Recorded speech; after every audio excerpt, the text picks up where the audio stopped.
Welcome back to my channel Mampi's blog. তো চলে আসলাম আমি একটা নতুন ইন্টারেস্টিং ব্লগ ভিডিও নিয়ে। তো আজ সারাদিন আমি কি করব সেটাই তোমাদেরকে শেয়ার করব। আর আমি পুজোর জন্য শপিং করা শুরু করেছি, সবাই মানে কি দিয়ে স্টার্ট করেছে আমার শপিংটা, তো সেটা নিয়ে ভিডিও করবো আজকে। চলো কথা না বাড়িয়ে ভিডিওটা শুরু করা যাক। আর পাশে তোমার রান্না হচ্ছে, তোমরা দেখতেই পাচ্ছ। তো চলো পুরো ভিডিওটা দেখতে থাকো। তো দেখো এদিকে আমি বিছানা টিছানাগুলো সব গুছিয়ে নিচ্ছি। সকালবেলা আজকে সকাল সকাল উঠেই মানে বাসন মাজতে গিয়ে পুরো বৃষ্টিতে ভিজে গেছিলাম। তো যাই হোক আমি চান টান করে এসে মানে একবার স্নান করেও নিয়েছিলাম। তো তারপরে এসে সব গুছিয়ে টুছিয়ে নিলাম। আর এদিকে আমার ছেলে হচ্ছে স্কুলে যাবে বলে বোঝাচ্ছিল, তো আজকে স্কুল ছুটির কারণে স্কুলে যায়নি। তো যাই হোক আমি এদিকে সব ঘর বাড়ি ভালো করে গুছিয়ে নিয়ে তারপরে সবাই একসাথে ভাত খাবো। তো আজকে রান্না হয়েছিল হচ্ছে ডাল আর হচ্ছে কচুলতি ভাজা। তো আর বেশি কিছু করিনি। আর ইলিশ মাছ ফ্রিজে ছিল, তো আজকে শুনলাম একাদশী আছে, তো তার জন্য আজকে মাছটা করিনি। আর এমনিতেও মাছটা তেমন একটা ভালো লাগে না খেতে। তো যাই হোক বাপের বাড়ি থেকে বাপি দিয়ে গেছিলো মাছটা, তো তার জন্যে কালকে করব। আর এই যে দেখো আমরা সবাই ভাত খেতে বসে পড়েছি, আমি থালা বাসন নিয়ে বসে পড়েছি, ভাত বাড়ছি। তো আজকে আলু ভাতে ডাল আর হচ্ছে কচুলতি ভাজা ছিল। তো যাই হোক আমি তো ভালো করে আলু ভাতেটাকে মানে পেঁয়াজ লঙ্কা ভালো করে মাখিয়ে নিয়ে তার মধ্যে তেল দিয়ে ভালো করে আলু ভাতেটাকে মাখিয়ে নিচ্ছিলাম। তো যাই হোক বলো তোমাদের সবার বাড়িতে মানে কার কার বাড়িতে কী রান্না হচ্ছে সেটা অবশ্যই কমেন্ট করে আমাকে জানাও। আর তোমরা সবাই কেমন আছো? আমি তো খুব ভালো আছি। আর ব্লগটা অনেক দিন পরেই আবার নিয়ে আসলাম, মানে আমি ব্লগ মাসে একটা করেই প্রায় ছাড়া হয়, কেন আমার ডেলি ব্লগ করা সম্ভব হয় না আমার পক্ষে। তো যাই হোক আমি সবাইকে ভাত টাত দিয়ে নিলাম, সবাই ভাত টাত খেয়ে নিল। আর আজ আমরা শপিংয়ে গিয়েছিলাম গতকালকে। তো শপিংয়ে গিয়েছিলাম দুপুরের দিকে বেরিয়েছিলাম বাড়ি থেকে খাওয়া দাওয়া করে, আর আস্তে আস্তে সন্ধে হয়ে গেছিলো।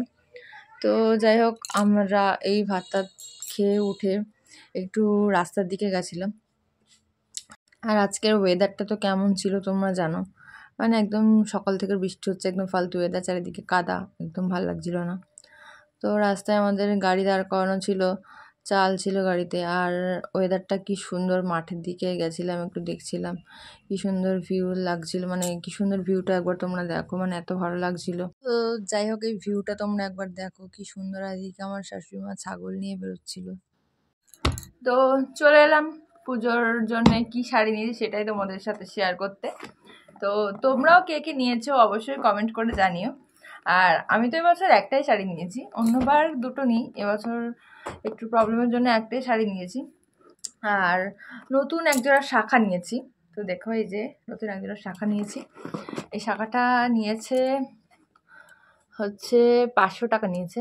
শাখাটা কেমন একটুখানি বলবে অবশ্যই কমেন্ট করে। আমার তো খুব পছন্দ হয়েছে, এই শাখাটা নিয়েছি। তো যাই হোক আর এই যে শাড়ি নিয়েছি, কি শাড়ি তোমাদেরকে আনবক্সিং করে দেখাচ্ছি। তো চলো তোমাদেরকে দেখাই।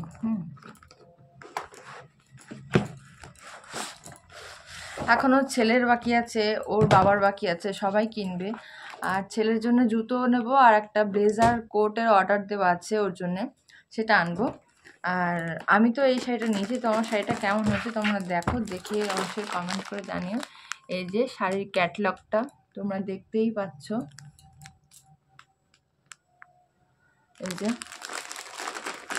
দেখো শাড়িটা কেমন হয়েছে অবশ্যই বলো। মানে আমার তো খুব পছন্দ হয়েছে, মানে শাড়ির কালারটাও সুন্দর হয়েছে, আর মানে সত্যিই আমার খুব পছন্দ হয়েছে।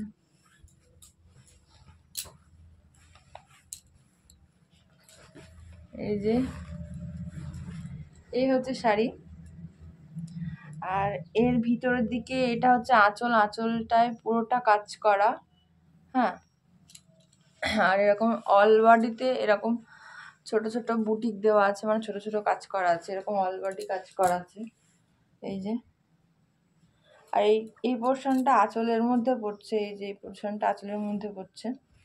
তো যাই হোক শাড়িটা কেমন হয়েছে অবশ্যই কমেন্ট করে তোমরা জানিও। তো আজকের মতো ভিডিও এইটুকুনি, দেখা হচ্ছে নেক্সট ভিডিওতে। তো টাটা, সবাই ভালো থাকবে।